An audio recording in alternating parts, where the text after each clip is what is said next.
Olá, você acompanha a partir de agora mais uma edição do podcast Questão de Opinião, o podcast de política aqui do Opinião C.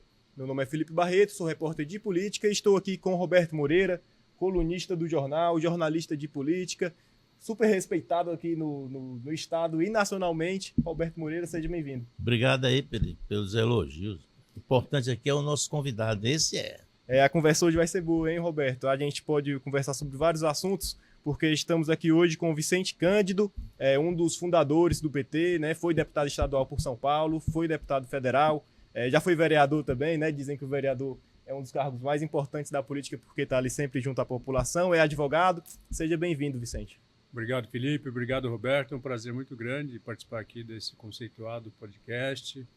Aqui, muito admirado e eu tenho um respeito muito grande por essa turma que faz a mídia alternativa, que procura colocar a serviço da população, que procura interpretar o sentimento do povo. E eu sinto isso aqui e vejo isso em vocês. Então é um prazer muito grande estar aqui batendo esse papo e sempre que puder, estou aqui à disposição, ou de longe ou de perto, quando eu voltar aqui em Fortaleza, estou à disposição de vocês. Você quer fazer as ordens, Roberto? Eu gosto sempre de receber as pessoas aqui, Vicente, e dizer da nossa intenção de levar para as pessoas a verdade. Muita gente não compreende o sentido, o papel da política num país da América do Sul que foi governado por 500 anos pela direita e que essa sociedade nunca avançou. Não porque a direita tenha cometido muitos erros, o capitalismo, que é o fundamento da direita, né, que tem 525 anos, mas principalmente pela incompreensão, por não ter conseguido descobrir um caminho para educar seu povo, para formar pessoas, para industrializar um país que é rico em matéria-prima, que chamam hoje de commodities, né, para enganar as pessoas, mas é matéria-prima. E o PT, que nasceu, né, de um grupo que você fez parte, ele, de certa forma, abriu os olhos das pessoas para isso. Tem caminhado para fazer com que a sociedade, que era no passado 65% de analfabetos aqui no Brasil, hoje tem 5%, que são aqueles analfabetos que não tem mais jeito, que tem mais de 50 anos. É uma sociedade que apenas 1% da população tinha um diploma de formatura na mão. Hoje nós temos quase 30% de brasileiros com diploma de formatura. Diploma universitário. Universitário. E eu costumo dizer que é muito difícil um país sem pensadores. E é por isso que eu fiz questão de convidar o Vicente aqui, o Felipe, porque ele é um pensador. O mundo precisa de filósofos, de pensadores. O mundo precisa de gente que tem ideias. Ideias não para desconstruir, mas para fazer nações. Eu vejo países que hoje dizem que é de direita, de extrema esquerda, enfim, mas que saíram da bolha. Países que antes, o Vietnã, por exemplo, que era um país falido, fracassado, sofrido em guerras, hoje é um modelo de economia, de educação. E a Turquia, vários países que não são melhores do que o Brasil. Aí eu quero fazer a primeira pergunta para o Vicente. Vicente, o PT surgiu desse pensamento? Surgiu desse pensamento, surgiu no assédio por democracia, derrotando a ditadura, surgiu para incluir os trabalhadores na política brasileira.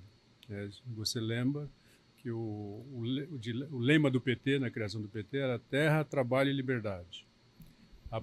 As primeiras bancadas nossas, eleitas em 82, que foi aquela eleição geral para vereador, prefeito, no Brasil inteiro, e governador ali pós, já enterrando a ditadura, O PT elegeu na cidade de São Paulo, né, que é o maior parlamento municipal da América Latina, nós elegemos 5 vereadores, 5 trabalhadores, entre eles a Luísa Erundina.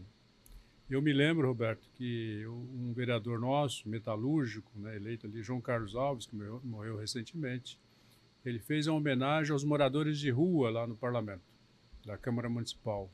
E no dia da homenagem, chegava aquele monte de carrinheiros, né, cheio de papelão, de lata velha, de garrafa, né, encostando ali no estacionamento da Câmara, na chegada da Câmara Municipal, e a polícia militar, que fazia a guarda lá da Câmara, tomou um susto, né, porque nunca tinha visto aquilo na história do parlamento brasileiro.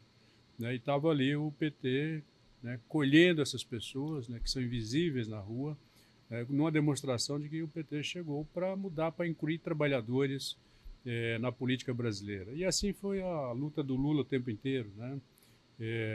No nosso manifesto, né, lido pelo presidente Lula em 1980 na fundação do PT, em Brasília está lá, né? A obra dos trabalhadores, né? A libertação dos trabalhadores será a obra dos próprios trabalhadores. Né? Então, acho que essa foi a grande novidade do século na política internacional. Né? Porque o Lula pode dizer que talvez seja um dos poucos cidadãos do mundo, né, que montou um partido, criou um partido para ser presidente da República. Né? Enquanto deixaram ele ser, ele foi. Aliás, tiraram essa oportunidade dele em 18, né, que ele seria um presidente eleito ali no primeiro turno. Ele poderia estar completando hoje 4 mandatos de presidente da República. Né? E se você pegar o parlamento no Brasil inteiro, né, o PT foi responsável para mudar, né, o tecido social da política brasileira, do parlamento brasileiro, os modus operandi. Né? Você lembra que logo que o PT entra na cena política institucional, né, elegendo parlamentares na Constituinte, tinha a chamada aposentadoria de 2 mandatos. Não lembra disso? O indivíduo fazia 2 mandatos de vereador, deputado estadual, federal, requeria aposentadoria. Até hoje, alguns desavisados acham que isso existe ainda. Às vezes eu respondo muito essa pergunta. Você parou, né, de disputar mandato? Mas você tem a aposentadoria, você foi aposentado, você teve não sei quantos mandatos? Não. Eu até teria se eu tivesse comprado a aposentadoria lá na Câmara, no Instituto, uma aposentadoria privada. Mas foi uma das primeiras denúncias que o PT fez no Parlamento Brasileiro, foi acabar com esse privilégio, né, de se aposentar com 2 mandatos. E assim veio. Né? E eu me lembro, né, de uma convenção nossa no estado de São Paulo, em 94, ali preparando o Lula para ser candidato a presidente. Né, o discurso do Lula naquele dia foi um discurso que mais me marcou. A gente estava fazendo a convenção dentro do Tuca, né, do famoso teatro lá da PUC de São Paulo. Isso. Né, onde o Lula pega a palavra no discurso lá de encerramento e fala: se Deus achar que eu nada posso fazer para o meu povo, que me tire a vida antes. Eu não quero ser eleito para ser mais um. E uma grande missão do Lula, e depois acompanhei na transição em 2002, quando se elege, né, o Palocci já indicado, o ministro da Fazenda, e dizendo que não tinha dinheiro para isso, não tinha dinheiro para aquilo. Falou: tá bom. Lula chama ele, eu estava na sala naquele dia, eu não sei onde você vai arrumar dinheiro, mas eu quero dinheiro para matar a fome do povo. E ali começou o Bolsa Família, ali começou o Fome Zero, ali começou a redenção, né, do povo as trabalhador. Farmácias populares. As farmácias populares. Né? É o programa da Minha Casa Minha Vida. O gás, Vale Gás, do leite. Gás, o ProUni, né? As universidades para os pobres negros. Né? Você está dizendo aí muito bem. Né? Quando o PT entra no poder nacional, em 2002, nós tínhamos 5, 6% de universitário no Brasil. Hoje nós temos 30%. Hoje nós temos médico negro, temos advogado negro, funcionário público, né, de alta favelado plumagem, médico, né? Favelado médico, né? A Benedita da Silva foi a primeira mulher negra no Senado brasileiro. É isso? Então, assim, eu acho que esse é o incômodo que a gente causa, né, para aqueles que estão acostumados com a elite branca, né, que né, não quer ver o negro ali sentado do lado dele no avião, não quer ver o negro sentado do lado dele lá na Universidade Federal, Universidade Pública ou Privada, tá certo? Mas eu acho que isso é a nossa satisfação. Né? Enquanto a gente estiver incomodando é porque a gente está no caminho certo. Nós vamos viver um outro momento agora, Roberto, e eu pude viver isso muito em São Paulo, no interior de São Paulo, na cidade de Franca, que é a cidade dos calçados, né, onde os empresários colocava um caminhão de som na rua, fazendo campanha para ofertar emprego, para admitir funcionários, onde ele dava R$50 para o funcionário que levasse um novo funcionário para ele. Ou seja, eu vi, né, disputa de engenheiros, economistas, recebendo luvas, né, para mudar de emprego, coisa que você só conhece isso no futebol. No Lula 2 a gente vivenciou isso, e nós vamos vivenciar isso de novo. Nós estamos aí, temos mais 1 ano e meio de governo, ainda dá tempo de fazer muita coisa, nós estamos já próximo do pleno emprego, vai ter uma avalanche de investimento agora, de dinheiro estrangeiro, dinheiro brasileiro aqui no Brasil, onde a empregada doméstica vai poder ter opção de trabalhar no comércio, na indústria, onde o trabalhador que que acabou se refugiando por Uber como alternativa de renda vai poder ter opção de arrumar um emprego decente também, melhor remunerado, e isso a elite não gosta de saber. Ela quer o funcionário barato, ela quer o funcionário subordinado a ela quer o funcionário quietinho, cordeirinho, para explorar a mão de obra barata. Tá certo? E a nossa missão é você emancipar os trabalhadores, que todo mundo tenha dignidade, tenha emprego justo, que procura um emprego de olhos, né, abertos, olhando para frente, né, sem nenhum constrangimento, sem nenhuma vergonha de chegar e pedir um emprego, mas um emprego de qualidade. Nós vamos voltar a vivenciar isso daqui até o final do ano e no ano que vem, com certeza, para você ter uma classe média robusta, forte, né, opinativa, como você abriu o programa. Nós estamos numa crise de pensamento.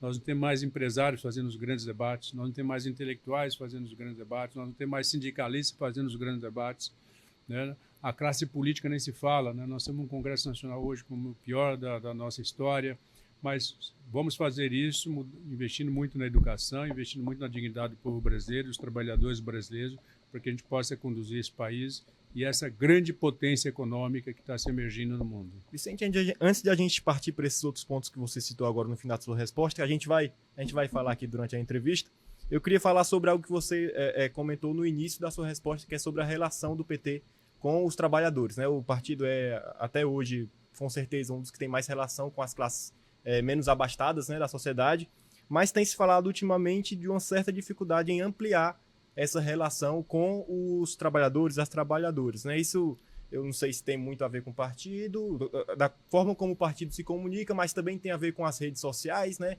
Como funcionam as redes sociais, dessa relação com a sociedade. Então, eu queria que o senhor fizesse uma análise disso. Há realmente, hoje em dia, uma certa dificuldade em ampliar a relação do partido com os trabalhadores? O mundo mudou, Felipe. O Brasil mudou e a gente não está conseguindo, né? Os nossos dirigentes, né, da esquerda, do PT, não está conseguindo captar essa mudança. Não está conseguindo falar, né, transmitir o sentimento dessas mudanças. Né? Aquilo que eram os grandes impérios da economia brasileira, né, do Grupo Votorantim, né, do Matarazzo, entre outros, que era o chão de fábrica, hoje não é mais. Hoje os grandes impérios é Google, né, a Amazon, as novas tecnologias, né? Aquilo que antes a Globo informava no Jornal Nacional e era 80% do povo se informando pelo Jornal Nacional, hoje não é mais. É isso? Democratizou os meios de comunicação com as redes sociais, todo mundo faz notícia, vira notícia, mas também se democratizou muito a imbecilidade. Então a gente vê aí pessoas com milhões de seguidores que não têm conteúdo nenhum. E nós precisamos interpretar isso e propor mudança.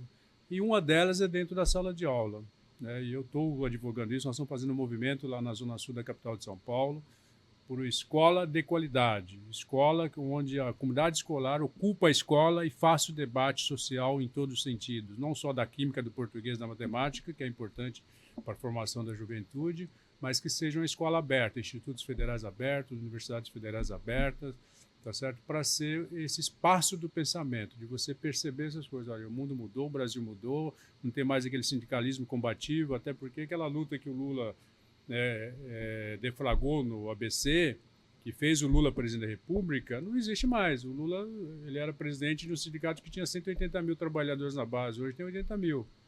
A Volkswagen, que produzia 1.000 carros por dia com 44 mil funcionários, hoje produz 3 mil com 12 mil funcionários. Então a gente precisa interpretar essa mudança e falar esse sentimento. Nós estamos nessa experiência na Zona Sul de procurar falar aquilo que a dona de casa, que a mãe, que o pai sente.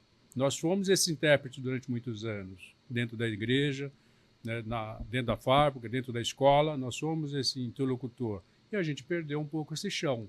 Então, esse é o grande desafio nosso, o grande desafio da esquerda. Estamos hoje fazendo esse laboratório, eu tenho conversado muito isso com o Lula, tem provocado a nossa militância lá na Zona Sul, e São Paulo é um desafio para nós, para a gente reconstruir essa base, esse chão, né, da gente interpretar o sentimento. Essa experiência na Zona Sul poderia partir, então, para algo mais nacionalizado. Exatamente. E nós estamos num grupo também em Brasília, para que a gente, né, esse grupo da Zona Sul é esse estudo de caso, para que a gente possa levar isso nacionalmente.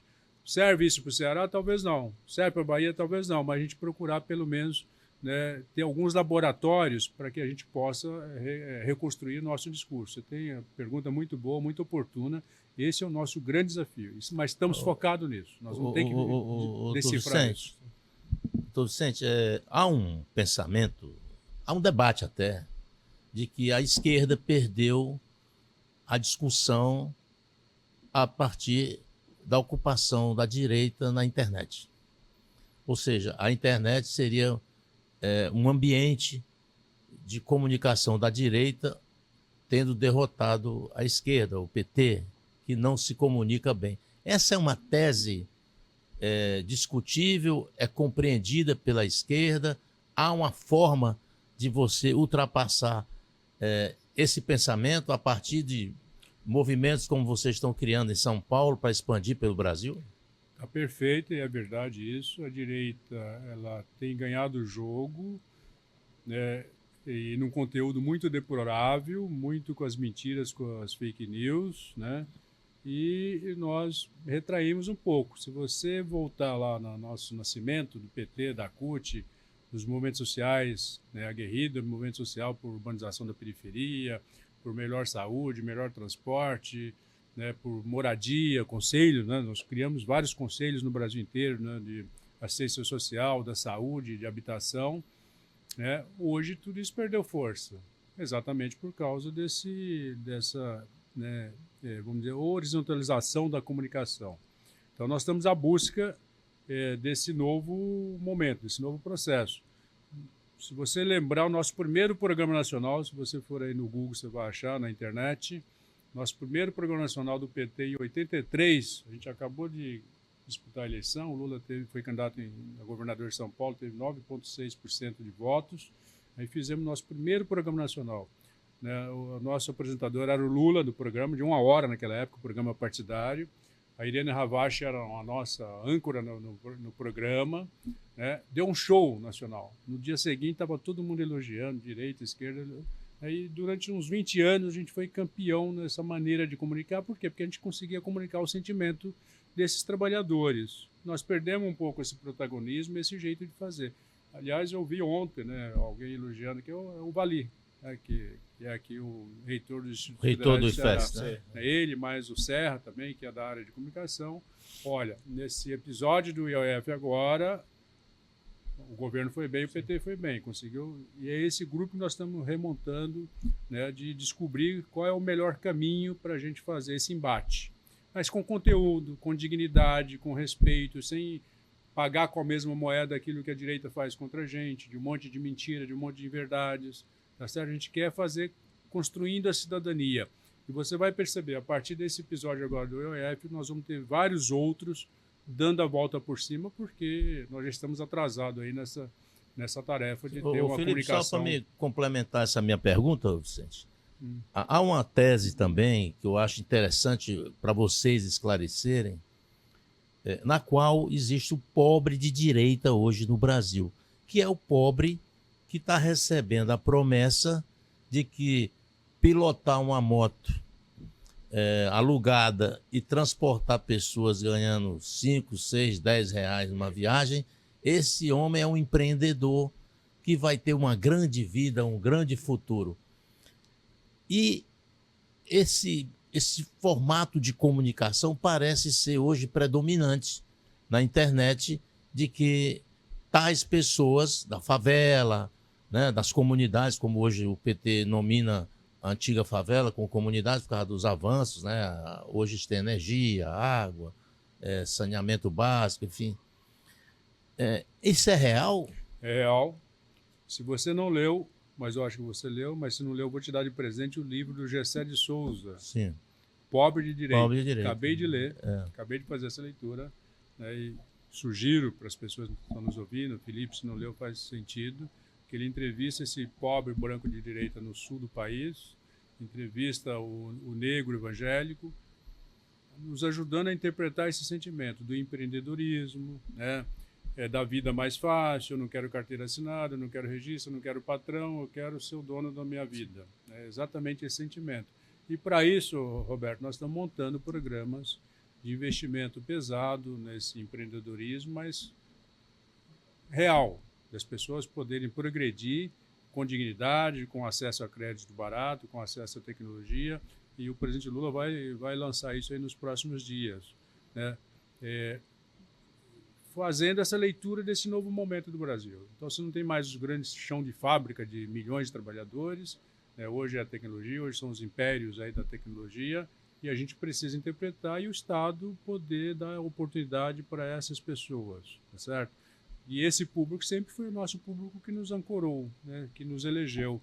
E a gente precisa dialogar, mas dialogar com propostas, não dialogar, a gente precisa apresentar propostas realmente, né, de prosperidade, mas de uma prosperidade cidadã, não as mentiras, fake news que a direita coloca na cabeça da pessoa, que ele é igualzinho, ele acaba comprando a ideia do opressor, ele acha também que ele é um rico de direito, né? Aqui no Ceará, Felipe, só para eu encerrar meu capítulo aqui desse episódio, aqui no Ceará tem um bloco de parlamentares de esquerda que tem citado como exemplo o que o senhor falou aí com convicção, dessa questão do pobre de direita.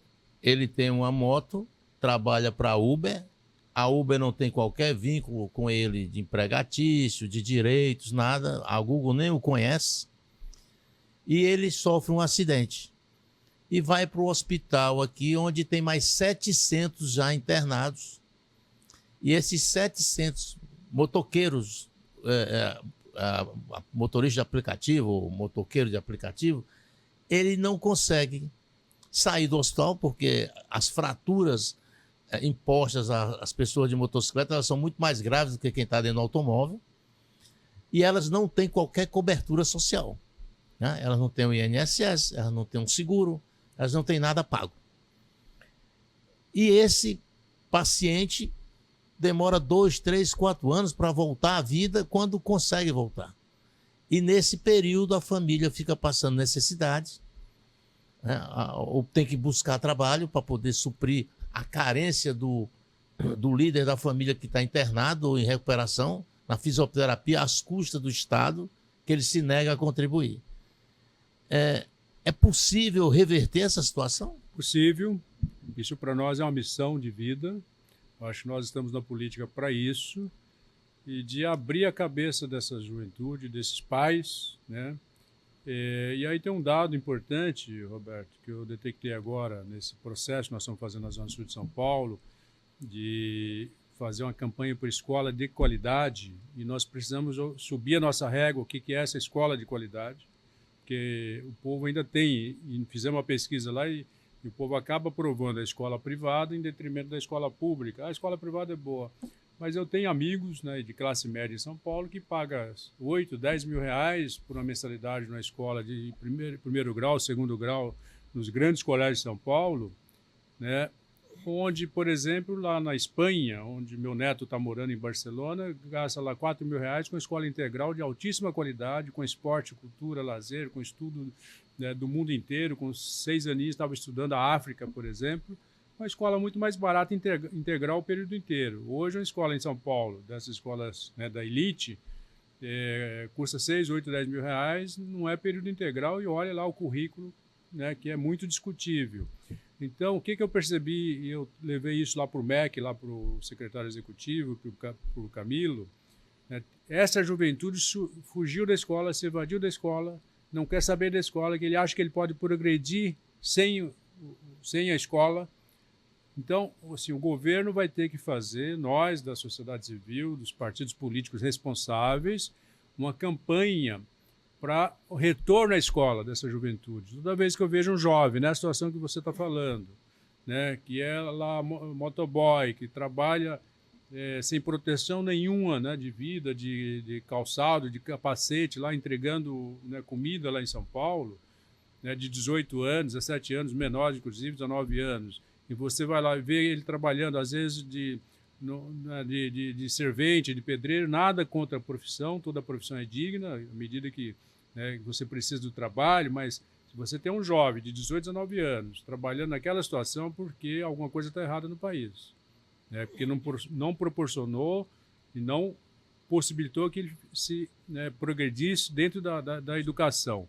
Então, o governo vai ter que fazer, nós vamos ter uma conversa com o presidente do Confeia, lá em Brasília, nos próximos dias, que é dos engenheiros, né, dessas entidades ajudarem a fazer essa campanha para esse jovem e os pais se conscientizarem que tem que voltar para a escola, para você poder se ascender na sociedade, para você ter qualidade de vida, para você ter um trabalho, né, qualificado. Tá certo? Então, é um problema. Você tem, às vezes, vagas sobrando em alguns colégios e você não tem essa juventude, né, se evadindo da educação, achando que vai se ascender sendo um empreendedor. Né? E a direita vende isso muito bem, como o Pablo Marçal vendeu na campanha eleitoral lá em São Paulo agora, na disputa para a Prefeitura de São Paulo. Não, você vai ser influencer. Né? Eu ganhei 100 milhões de reais sendo influente aí na internet. Né? Isso começa a vender uma ilusão que não é real. Né? Então, assim, eu acho que sem educação de qualidade, sem essa base que é importante para qualquer sociedade, a sociedade não vai chegar a lugar nenhum. E o Brasil precisa despertar para isso. Eu conversando com esse presidente do Confeia, dos engenheiros, da entidade de engenheiro, que é o Vinícius, né, que é lá de São Paulo também, e ele falando que a China, mostrando para a gente que a China faz uma campanha hoje para a juventude escolher engenharia, inclusive na hora de decidir qual curso vai fazer. Porque a juventude não quer mais fazer engenharia porque matemática é complexa, não sei o quê, não quer mais pensar. Ele quer curso fácil, e muito na tecnologia da informação, né, às vezes alguma área na área da saúde, mas a engenharia é o 5º lugar aqui em São Paulo, aqui no Brasil também, lá na China também é. Então lá o governo chinês está fazendo uma campanha mostrando para a juventude que faça engenharia, porque sem engenheiro o país não se desenvolve. Como é que você faz infraestrutura sem engenheiro? Você pode fazer um prédio desse aqui, você faz sem advogado, sem médico, mas sem engenheiro é muito difícil. Aqui nós vamos ter que dar um passo antes. A juventude voltar a estudar o ensino fundamental, o ensino médio de qualidade, e depois escolher um curso no ensino superior, de preferência engenharia. Nós vamos ter essa conversa com o presidente Lula, vamos ter conversa com essas entidades estudantis, inclusive a UNE, para a gente fazer essa campanha pela cidadania. E um órgão como o de vocês aqui, é importante a gente, né, ter uma legião de pessoas no Brasil, né, falando isso, debatendo isso. Tá certo? Isso é um despertar para a sociedade. Isso não é problema só da classe política. Principalmente da classe política, mas não só dela, porque ela é que dirige, ela é que tem que ter essa visão de futuro e essa visão estratégica. Deputado, e Roberto, eu queria passar para um outro assunto aqui, mas que conversa com tudo isso, né? Como a gente estava falando sobre a parte da comunicação, e aí a gente citou também as redes sociais e está numa discussão muito grande sobre a regulação das redes sociais, né? O STF já deu o primeiro passo, os deputados meio que estão deixando isso para outro momento. E aí entra a minha pergunta, que é sobre a relação do governo com o Congresso.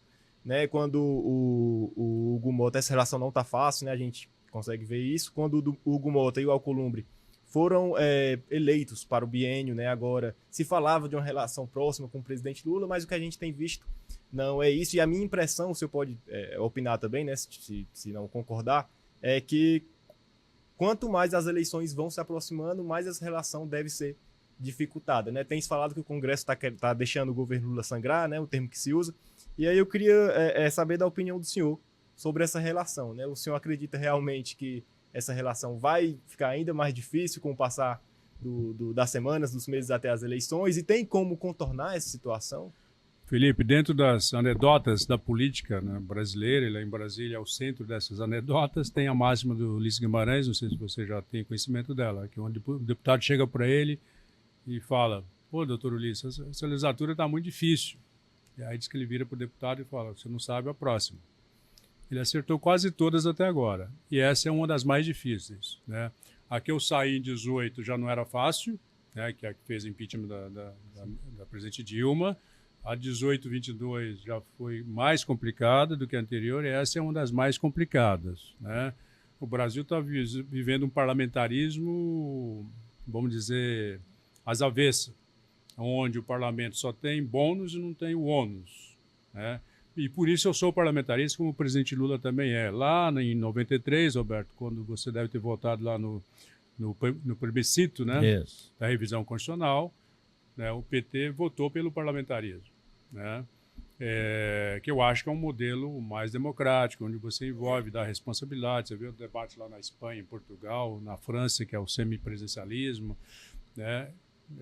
Ele dá responsabilidade para essa turma. Vê lá as pautas bombas que Eduardo Cunha inaugura e continua até hoje. É muito fácil, vai lá, inventa um monte de despesa para o presidente pagar, né?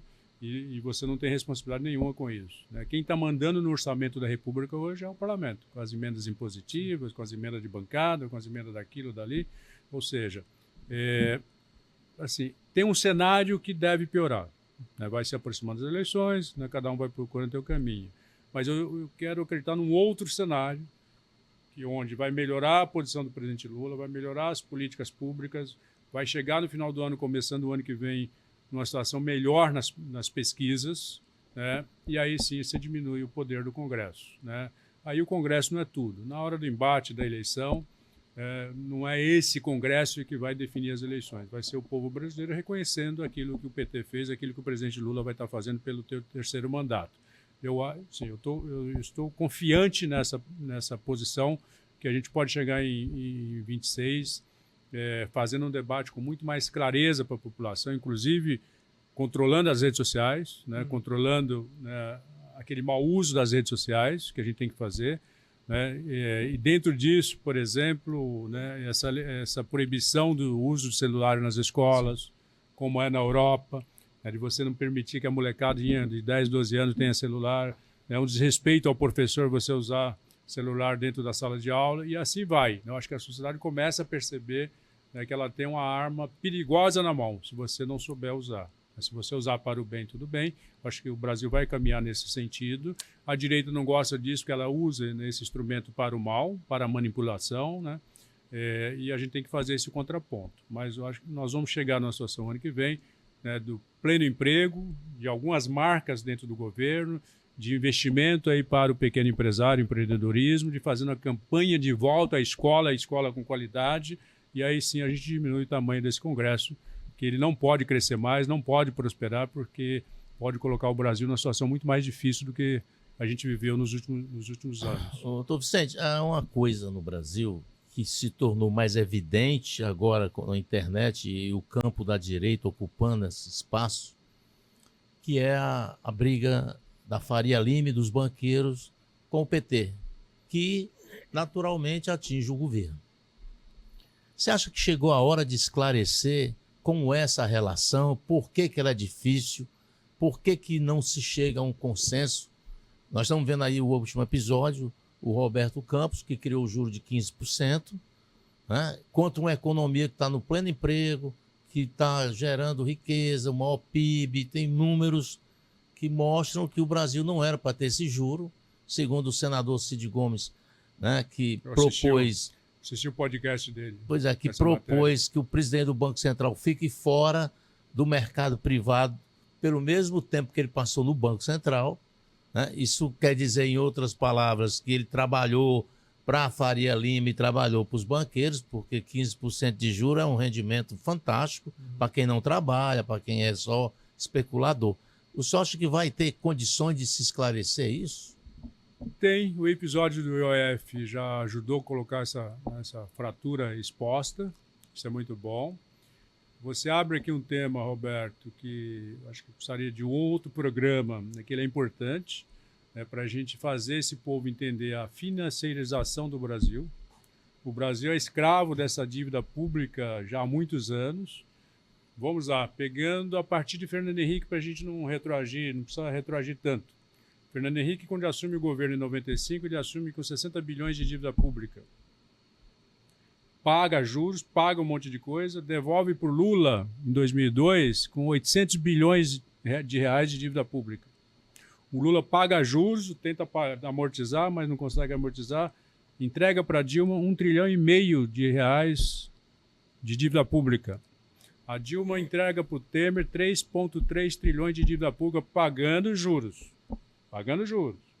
né? Nem sempre conseguindo amortizar e nem sempre conseguindo pagar todos os juros, né?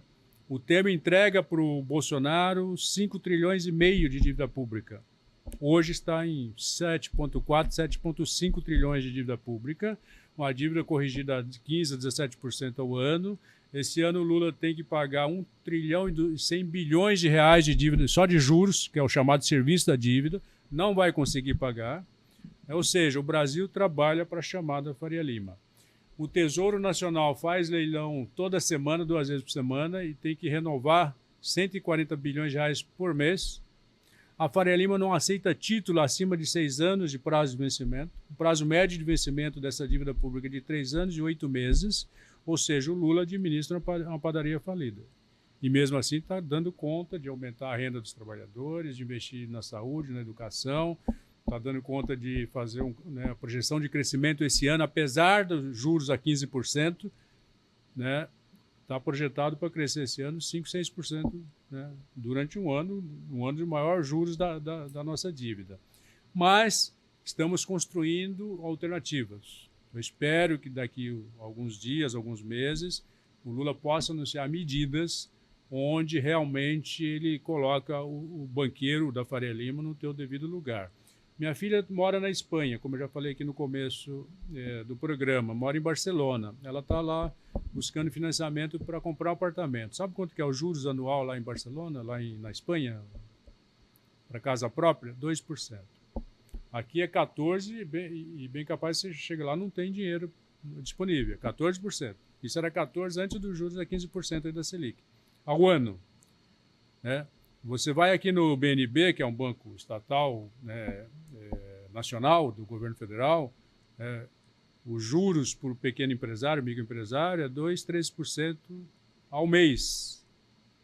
Esse programa que o Luiz Marinho, ministro do Trabalho e Emprego, lançou agora, consignado para o trabalhador da iniciativa privada, para o trabalhador de classe média, que tem contrato mais perene, custa 3,5% ao mês. Para o trabalhador de baixa renda, que tem muita rotatividade no mercado de trabalho, o dinheiro custa 7% ao mês. Isso é uma vergonha. O Brasil trabalha para o sistema financeiro, trabalha para a Faria Lima. Nós precisamos, em algum momento, dar um corte nisso. Esse debate do OEF ajuda a alertar isso, ajuda a discutir esses números. Acho que teve movimentos agora, já nesse sentido, mas esse é um debate que o Brasil precisa fazer, né? Mas assim com muita categoria e com muita tranquilidade, né? Ou a gente deixa de ser escravo do mercado financeiro, esse país não tem jeito, né? Só trabalha para o mercado financeiro. O senhor falou de Barcelona, a iluminação desse estúdio é baseada no aeroporto de Barcelona. Sério? Que é um aeroporto que funciona com a luz do dia, sem a necessidade de iluminação artificial. Verdade. E à noite é abastecido pelas baterias de energia elétrica, né? E não tem custo de energia. Então é isso mais ou menos que o mundo precisa despertar, fazer, tá? Né? Copiar bons exemplos. Né? Tá. Mas fica aqui, Roberto, à disposição de continuar esse debate comigo, com outros parceiros. Esse podcast do Cid Gomes, aliás, quem me passou foi o Joelito Freire, que é nosso amigo aqui do Ceará, esse podcast, né? E também acho que um outro deputado, não sei se foi André Figueiredo daqui também, estava debatendo sobre isso. Aliás, um debate pouco, Joelito, presente no Congresso Nacional. Esse debate era para estar mais presente, inclusive, no nosso time, desses dados, porque na hora que você coloca esses dados, pô, peraí, esse OEF aí do ganhos financeiros está barato, né? E é a competência do presidente da República. Por que o Congresso Nacional vai lá e susta uma medida, né, que é a competência discricionária do presidente da República? Ou seja, esse é um debate de conscientização de cidadania. Nós não podemos ser escravos do mercado financeiro desse jeito. Sabe quantas famílias se locupletam com esses juros da dívida pública? São 700 famílias no Brasil. Um absurdo. Então, acho que esse é um debate de conteúdo que a gente não deve tirar da pauta aí nos próximos meses, nos próximos anos. Deputado, a gente está chegando aqui quase no final da entrevista, né? Soube que o deputado tem alguma outra agenda aí para... Não, mas fica tranquilo. Aqui é um não, então, mas como a gente estava falando aqui sobre essa questão econômica, né, do Banco Central, o senhor estava falando que o presidente Lula pode ter algumas alternativas para colocar apresentar algumas alternativas para colocar o banqueiro em seu devido lugar. Eu queria que o senhor relatasse um pouco mais, falasse um pouco mais sobre essas medidas, né? Como elas podem realmente ser implementadas com base nisso, né? Porque, para quem não sabe, o Banco Central ele tem a sua autonomia, né? O presidente chega lá no seu cargo com apoio, muitas vezes do presidente do executivo, mas quando ele chega lá, ele faz o que bem entender, né? Então, como seriam essas medidas? Então, primeiro, o Brasil sempre teve esse problema desse triângulo, né?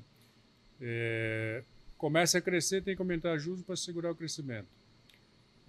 Aí quem gosta desse aumento de juros é a Faria Lima, porque ela é beneficiada com isso, né? Então, e se você começa a crescer, os empresários não produzem, aí tem a chamada inflação de demanda, muita gente querendo comprar e pouca produção. Então, aí dentro disso, eu acho que o presidente Lula precisa fazer uma espécie de um chamado empresarial. Eu me lembro na crise de 2008, na crise mundial de 2008, lá na quebra da Coreia, aliás, do Lehman, né, dos bancos americanos, onde o presidente Lula vai e baixa o spread, pede para os bancos públicos baixar o spread, o custo do dinheiro, lembra disso? Faz a campanha, né, chama de marolinha, aqui não vai ter problema aqui no Brasil, estamos seguros, né? O sindicato das autopeças do Brasil foram procurar o Luiz Marinho, na época também ministro de Trabalho e Emprego. Falei, Marinho, nós estamos fazendo a nossa parte, nós estamos aqui com capacidade produtiva à disposição. Agora, vai lá nas montadoras, elas não querem produzir. Aí o Lula chamou as montadoras, a Anfávia, peraí, você não vai produzir, eu vou baixar o imposto aqui, vou importar. O Lula precisa fazer isso. Você acha que é razoável, durante a pandemia, não estou nem falando agora, de um certo aquecimento econômico, que o Brasil vai crescer esse ano 5%, 6%. Na pandemia, em plena crescimento negativo que nós tivemos ali no ano da pandemia, o meu filho foi comprar um carro da Volkswagen e demorou 2 meses para entregar o carro. O ano passado eu fui comprar um colchão, para trocar o colchão da minha casa, e demoraram 2 meses para entregar um colchão. Minha adeguinha de vinho quebrou agora, para trocar a peça da adega, demoraram 2 meses para entregar a peça. Você acha que isso é razoável num país capitalista? A China, quando o presidente Lula, o ano passado, aumentou o imposto do carro elétrico, antes do decreto entrar em vigor, a China chega na Bahia com 2 navios de carros. 80 mil carros deixou lá estocados, navios, para descarregar lá na Bahia. Ou seja, a China não é um país capitalista, né? É um país comunista. Né? Você pode até discutir o modelo, mas é um país comunista. Mas a ordem é produzir. Vai lá no Japão, é produzir. Aqui não, o empresário fica esperando aumentar o preço, segura a produção. Essa denúncia, eu estava conversando agora com o Luiz Marinho esses dias. Vicente, o presidente Lula vai ter que chamar esses empresários para esse crescimento econômico, porque nós estamos vivendo um modelo bastante diferente dos demais anos. A Selic está 15%. Só que o Brasil está crescendo. Ou seja, tem um setor da economia que para crescer não depende de Selic mais. Né? Porque o presidente está liberando dinheiro, fundo de garantia, está pondo dinheiro nos programas sociais, tem dinheiro no PAC, está vindo dinheiro de fora. Então, não é a turma que vai pegar dinheiro a 15% da Faria Lima. Está crescendo. E aí, como é que eu faço? Eu vou levar o juro a 30% e mesmo assim vai continuar crescendo, porque não depende mais da Faria Lima, felizmente. Agora, você vai ter, por outro lado, essa inflação da demanda, que é um debate para economistas. Aí precisa produzir. Então, o presidente vai ter que chegar para esses empresários em algum momento e falar, ou vocês produzem, ou eu vou baixar a alíquota aqui, vou importar tudo para cima de vocês. Senão, o meu povo está pagando carne a R$80 o quilo, não faz sentido.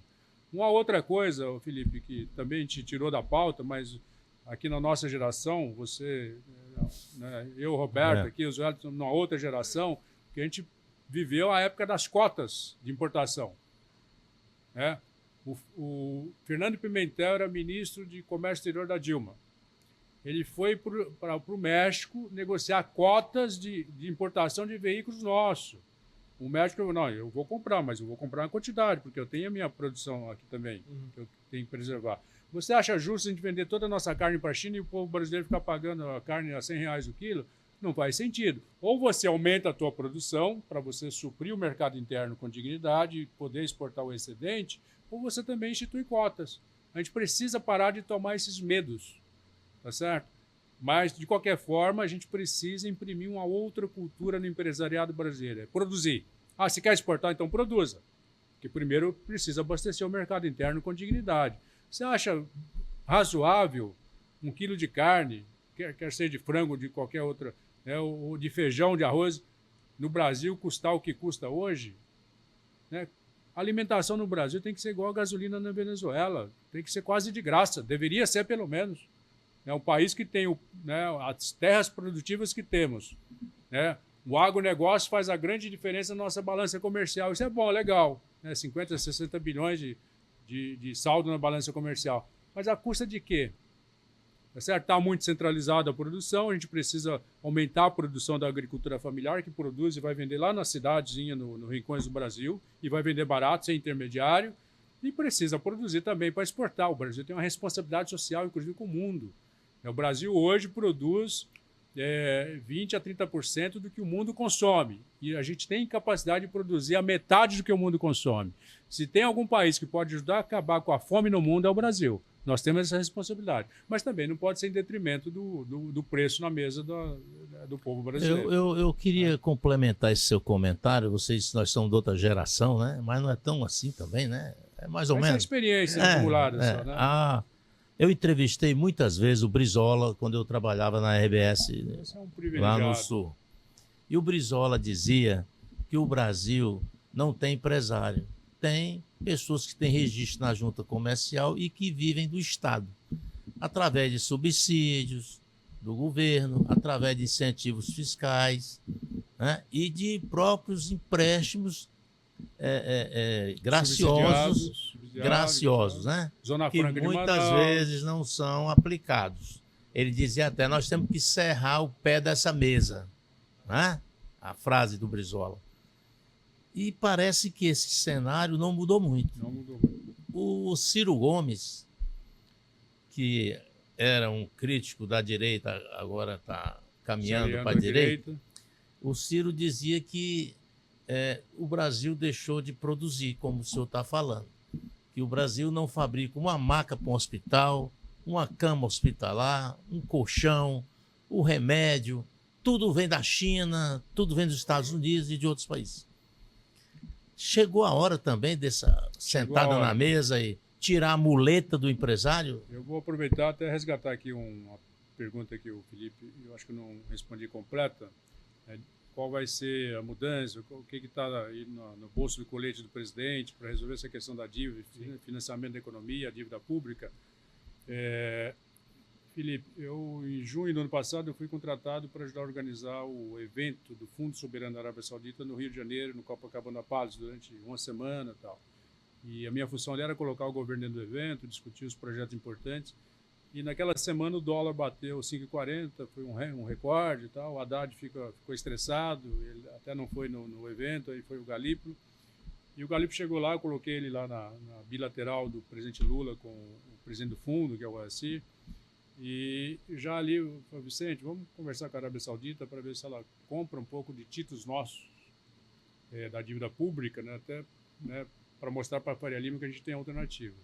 Aliás, quem é um professor dessa matéria, muito estudioso, é o Zoélio Freire, que está aqui conosco, aqui no estúdio, né? E o próprio Zoélio tem esse estudo. O Brasil, durante anos, ele teve um trauma de endividamento em dólar, por causa das máquinas das valorizações e tal. Então, as empresas endividavam de noite por dia e parou de endividar em dólar. Da nossa dívida pública, dos quase 8 trilhões de reais, 5% só em dólar, o resto é tudo real, tudo Faria Lima. Agora, você pega a inflação do dólar dos últimos 30 anos, o Oswaldo tem esse estudo. É desse tamanhozinho. Né? Agora, você pega a nossa inflação do real, né, com Selic, que já chegou a 22% nos últimos anos, é disparadamente superior à inflação em dólar. Então, se a nossa dívida tivesse dolarizada, hoje ela era muito menor do que ela com a inflação brasileira em cima. Então, esse é um dos trabalhos que eu estou ajudando, inclusive. Já conversei com a China, estava lá no Oriente Médio agora em janeiro, lá com a família real do Emirados, com Dubai. A Arábia Saudita já tinha conversado com o Catar para comprar títulos nossos da dívida pública, né, com juros decentes, com juros padrão europeu, padrão Oriente Médio.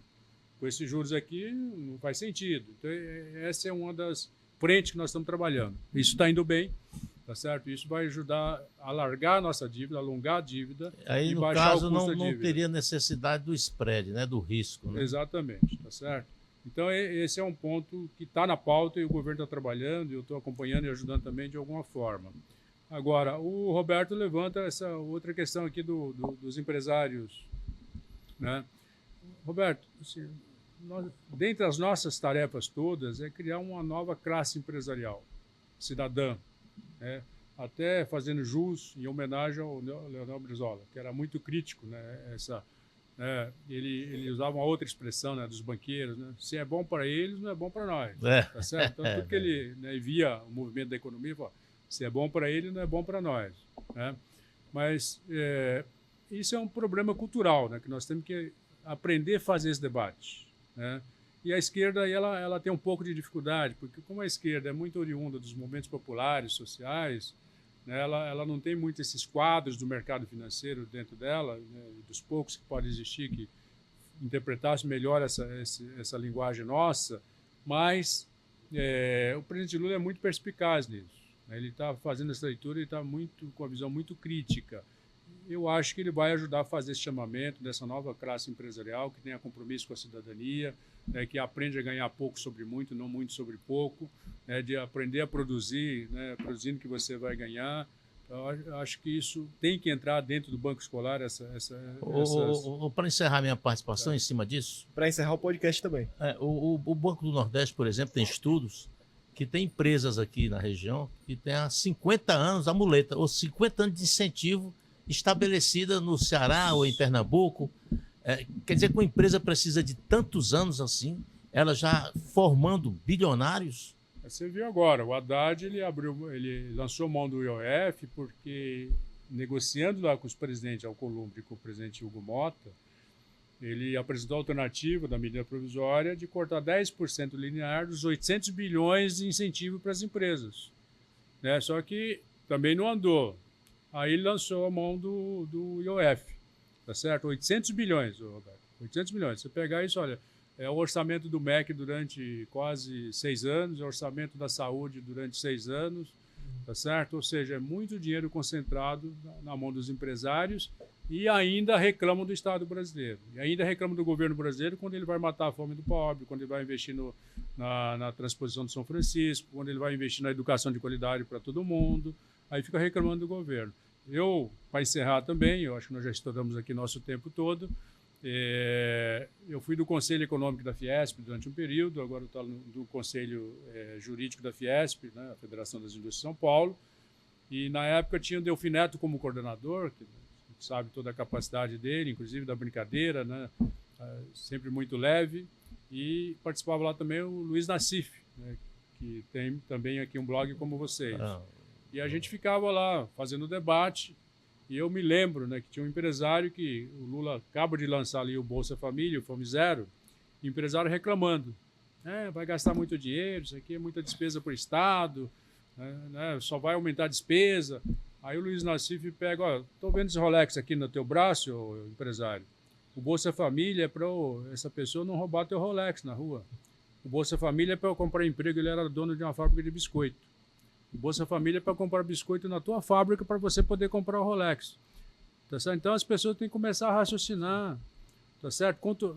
Nós nunca tivemos um capitalismo de verdade no Brasil. O capitalismo é de meia dúzia. O capitalismo é o dia que todo mundo tiver poder de compra de carro, de casa, de utensílios domésticos, de viagem. Aí você vai ter o capitalismo de verdade. O que o Lula está fazendo é procurando ter um capitalismo um pouco mais decente. Nós não estamos nem falando de uma sociedade socialista. Tá certo? Então esses empresários têm que tomar essa consciência. O capitalismo de verdade é o dia que eu puder sair na rua sem segurança, sem medo de perder meu Rolex, sem medo de andar com meu carro. Esse é o capitalismo de verdade, as pessoas poderem consumir com dignidade. Então, nós temos que fazer esse debate, inclusive com os empresários que muitas vezes têm um pensamento muito mesquinho, infelizmente. É isso, eu queria agradecer o senhor, deputado, pela oportunidade de conversar com a gente aqui no nosso podcast. A gente conseguiu falar sobre vários assuntos, né, no âmbito nacional, entramos na pauta política, a pauta econômica, que estão sempre intrínsecas ali, né, estão sempre ligadas. Então, queria agradecer o senhor. E já fica aqui o convite também para, numa próxima oportunidade, vir aqui para Fortaleza, aparecer aqui novamente para Eu conversar vou mais até um pouco. sugerir a pauta. Vamos falar de futebol na próxima. Pronto. Nós estamos voltando lá para o Corinthians para a gente reconstruir um Corinthians também decente. Aí nós não falamos do futebol, Não né? deu tempo ainda, mas na próxima já fica pautado aqui. Tá? Falar do Fortaleza, do Ceará, do Marcelo Paiva, que é o presidente aqui do Fortaleza, um grande amigo, um grande dirigente. Né? Aliás, aqui no Ceará tem vários bons exemplos na educação, no futebol. Falar um pouco aqui também da pauta local. Então será um prazer grande. Fica aqui já a sugestão de temas aqui para vocês. É isso. Obrigado, deputado. Obrigado também, Roberto. E obrigado a você que nos assistiu até aqui. Você pode acompanhar essa entrevista no nosso canal do YouTube, mas fique por dentro também do nosso portal, opiniãoce.com.br, e das nossas redes sociais. Opinião CE no Instagram, no X, o antigo Twitter, e no TikTok. Até mais.